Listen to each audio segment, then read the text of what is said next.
Hey there, I'm Jennifer, And I'm Jackie.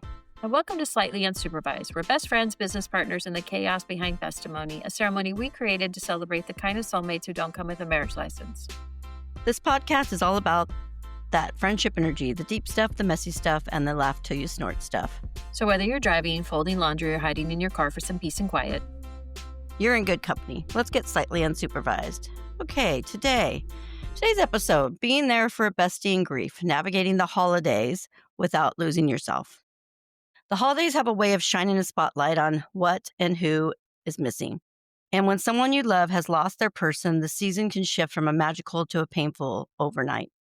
If you've ever had a best friend lose a spouse, a partner, or the anchor of their family, you know the heartbreak of wanting to hold them up while also holding up your own life. You want to be there. You want to show up. You want to make sure she doesn't feel forgotten or alone. But you also have your own home, your own family, your own traditions that matter too. And sometimes it feels like you're being pulled between your life and her grief, between showing up in a way she desperately needs and remembering that you're allowed to have joy, celebration, and boundaries too.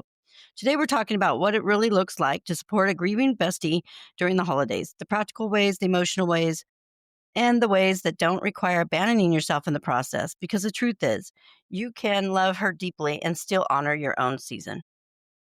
So we decided when we were talking about doing our podcast during the holidays that we should probably touch base on a few holiday subjects that could come up for besties. And we actually have a friend, one of our other best friends, lost her husband a few years ago, maybe a year, maybe 2 years ago. I'm not sure how long it's been. You know how to be there for your bestie when they're grieving, in particular during the holidays, because I think the holidays really drag up a lot of memories of time together. I know it's a specific time that we all spend together, so they can be a little more triggering than just everyday life.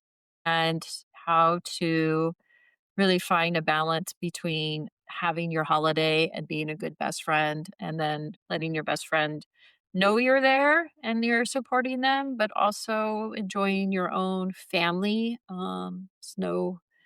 It's hard to, I'm sure, find a balance on that. That you want to, at least I do. I want to rescue everybody. Like, oh my God, we got to take care of you now. So I think our friend that does it is that has the situation is very good at balancing her life, and I think that she probably does okay with it. I think her friend feels probably very supported by her, as well as she keeps her own family together and does her own traditions as well. I know she's one of those people that invite you over for everything, so I'm sure that that's been very helpful in that process. That they have a lot of events that go on at their house. They're very social, so they probably have her over quite a bit.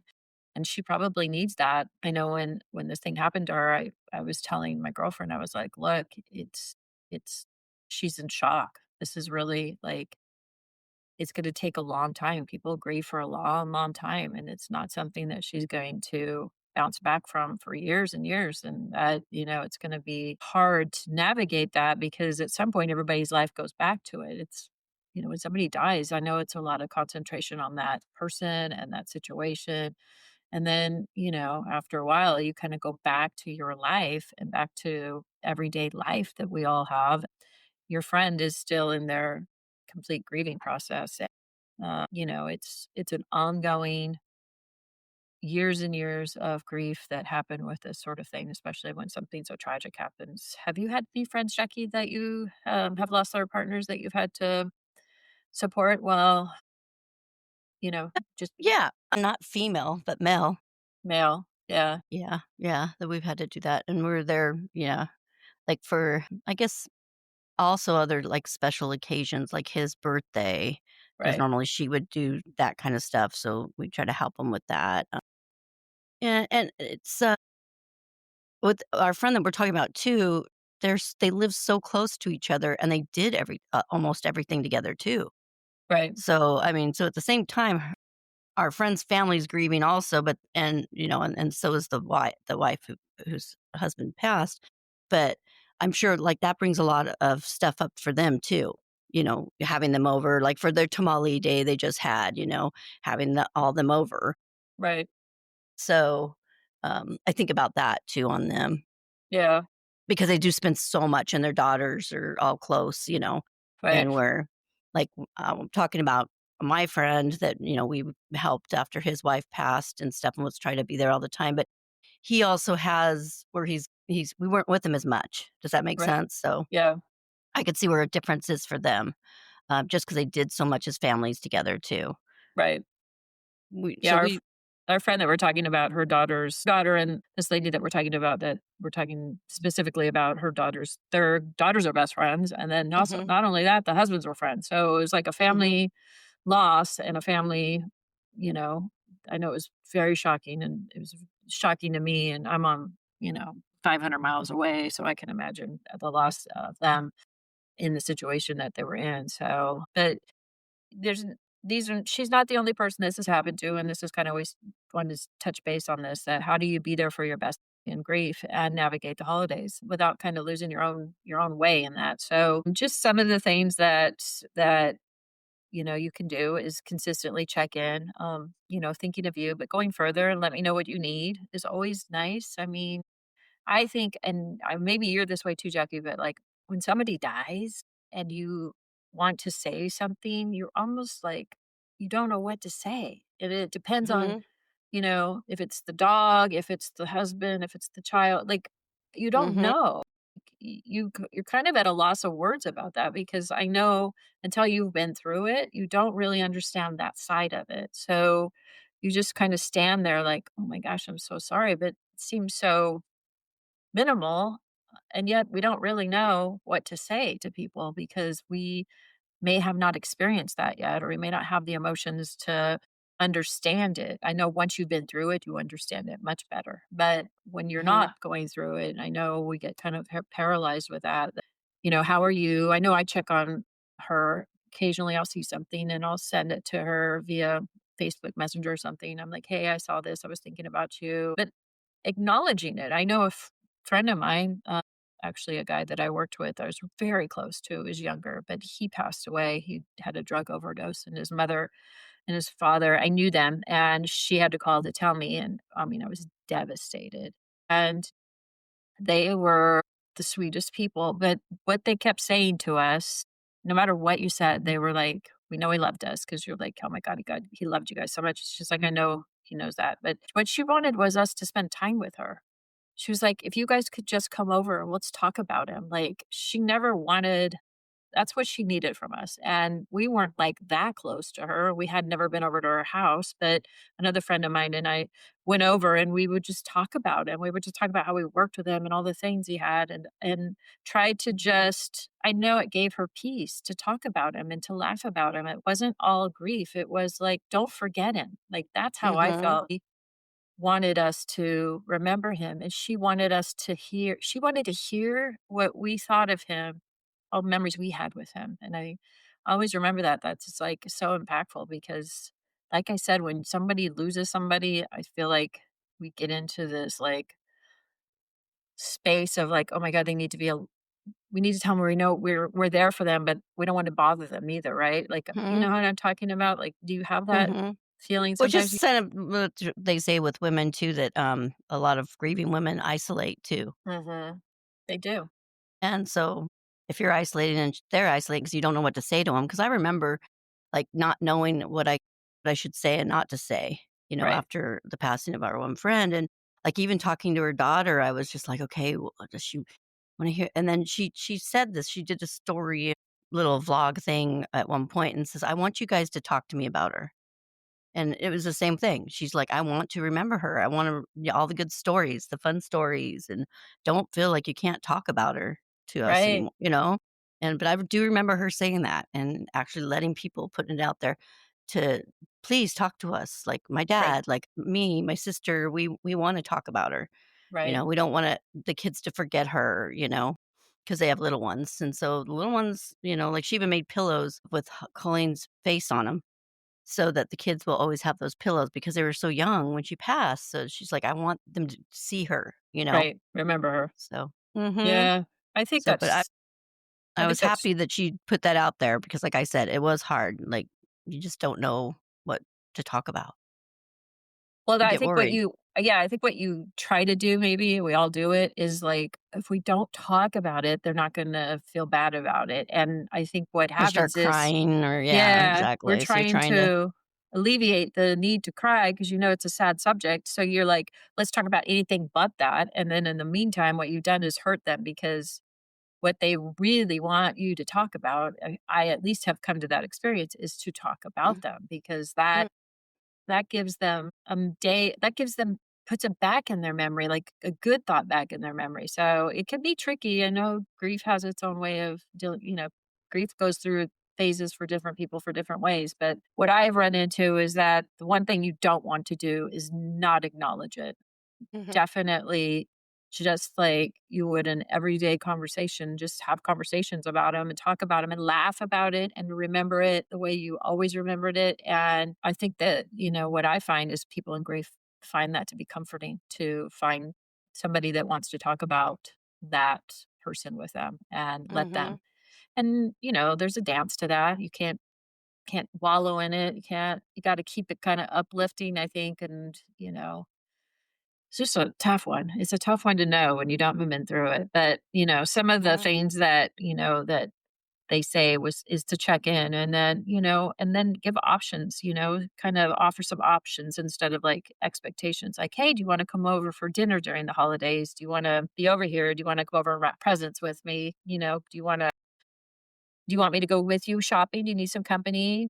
Or do you need a quiet night in or something?" So you're giving them options to, you know, pick whatever it is that maybe sounds like they can get through. And sometimes you maybe need an option where it's just the two of you, like dinner. Maybe it's an option where you're going out in mhm. public, like shopping. Maybe there's a option with, do you not want my involvement tonight? Do you want a quiet night to yourself? And that kind of is the full circle. It's like which of those maybe is the most appealing to you so that you can kind of give them opportunity to kind of Choices. decide. Yeah. And then, there's always the person that says, "Yeah, let's do it." And then the minute comes around, they're like, "I just can't do it." You know. And that happens. Yes, Yeah. definitely.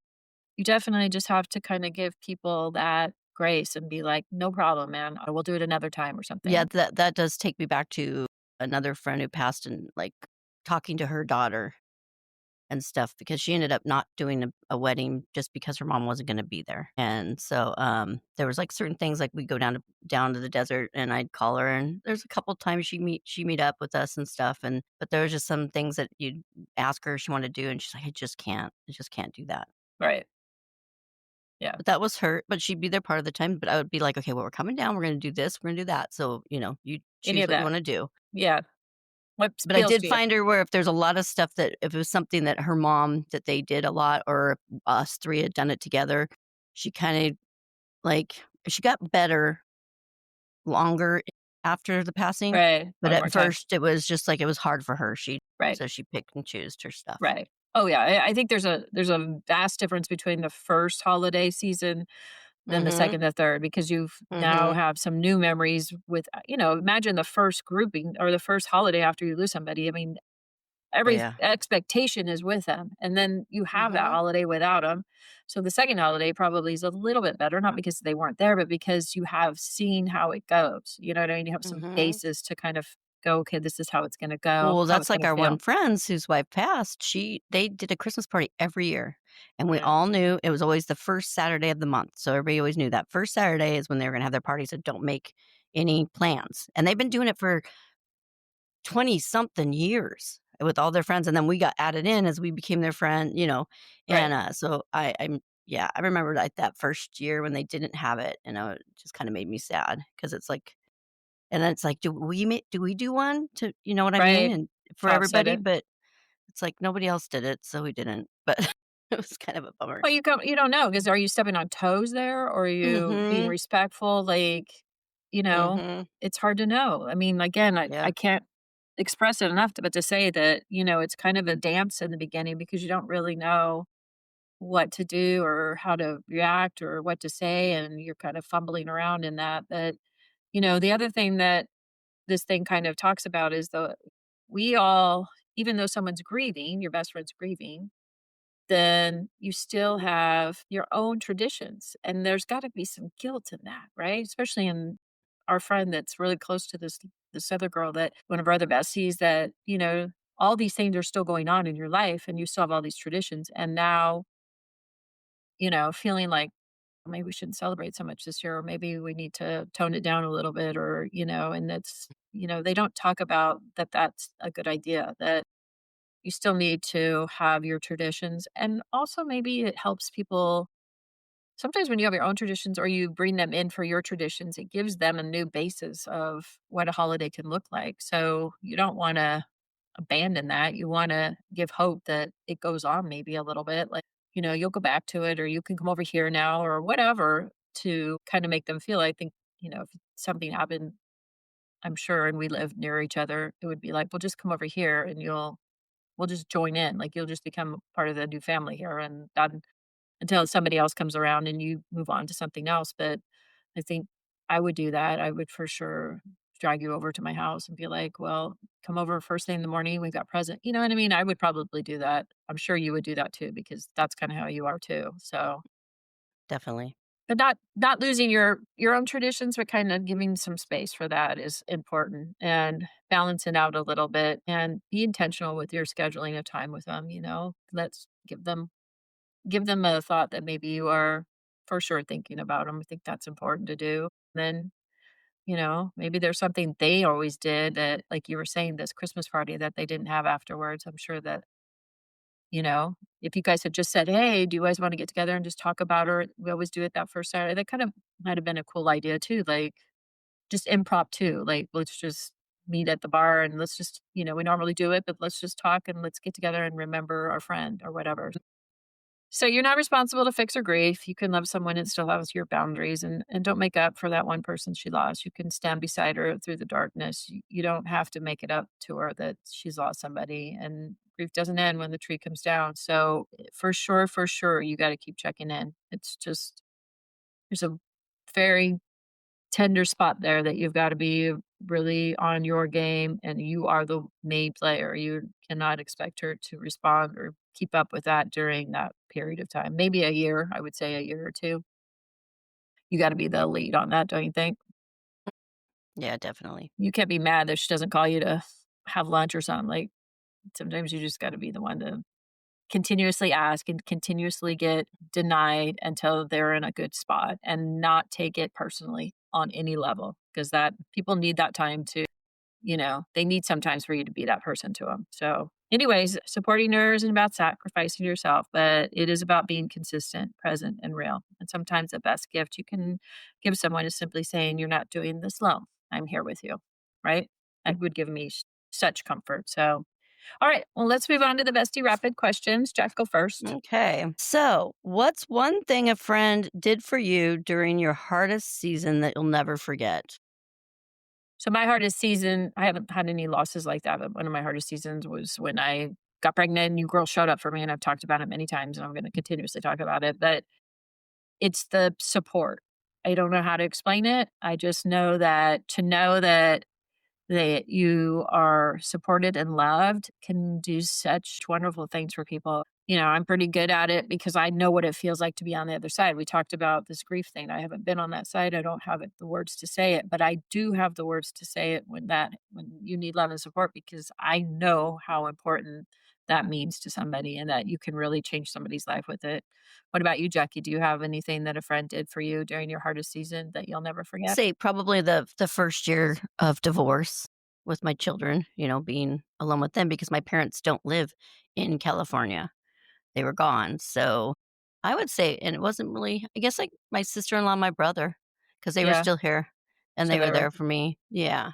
so they were I very mean, supportive. Yeah. mhm. 'Cause your whole life Yep. changed, and even though it wasn't death, Right. it was still a completely 360 on every holiday you'd ever been, or at least up until that Mhm. point, while you were married to him. So I'm sure that that's, something that you remember too, that somebody stepped in and said, "You're not alone. We're gonna do this. You're gonna be with us." Feeling that and taking some of the weight off of you, right? Like, I'm sure that you were probably wondering exactly how it was gonna go and how the kids would react. Like, I know that. Oh, yeah. And the first year, I for a lot of support from, my ex-in-laws also because they were in the mountains, so they wanted to make sure, like, took us out on Christmas Eve for dinner, with the boys, a nice dinner to dress up and, just to keep it, like, even though we weren't doing our normal tradition, you know what I mean?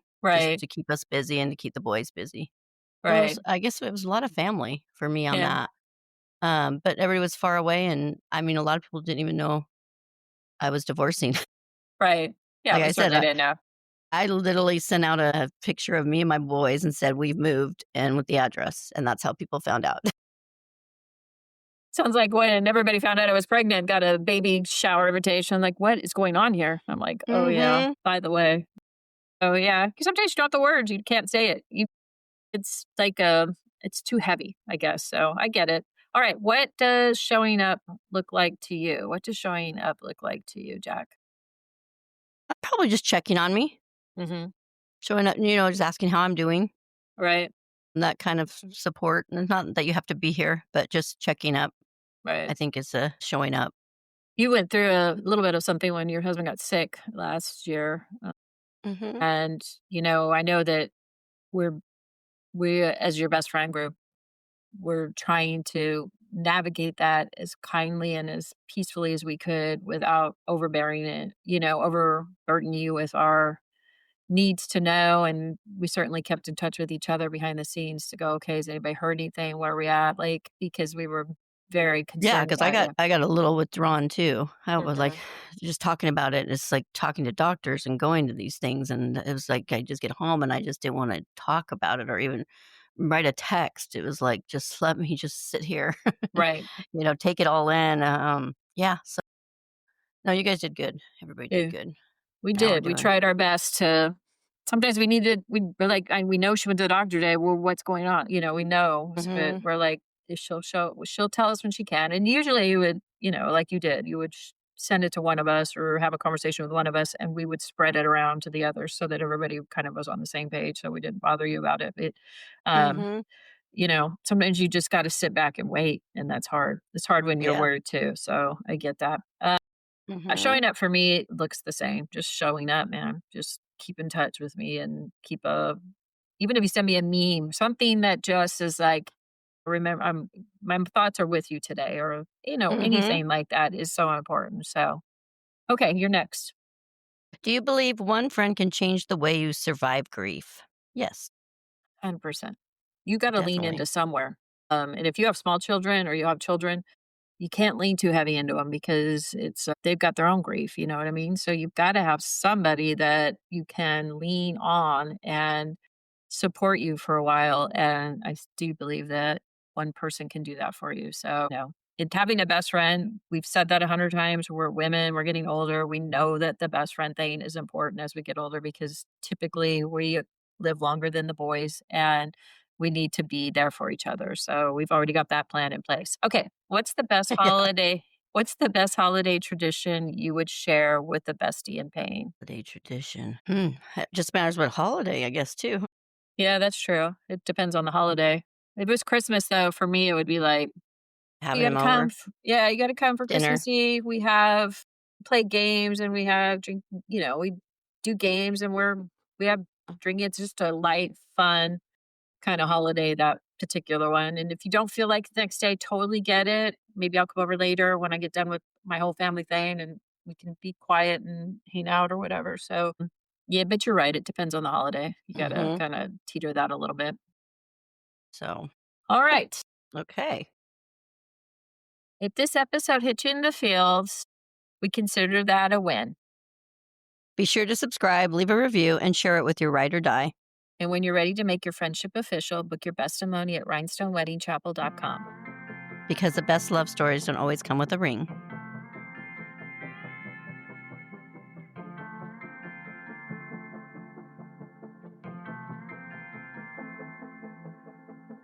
We stick together, ride or die to the moon, and no amount of space could ever come between us two. The reuniting's like we never been apart, and every single time we're eye to eye and heart to heart.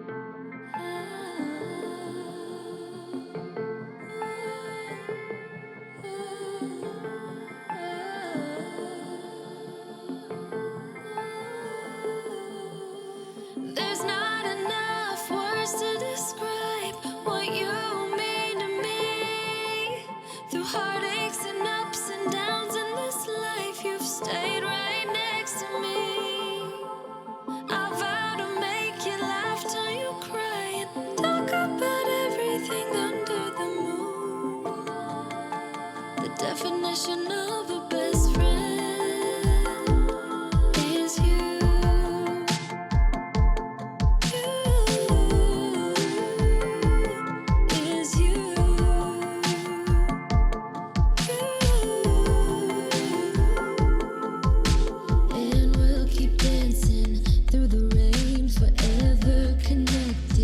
same page. We're writing our story every day. We'll keep on growing every change.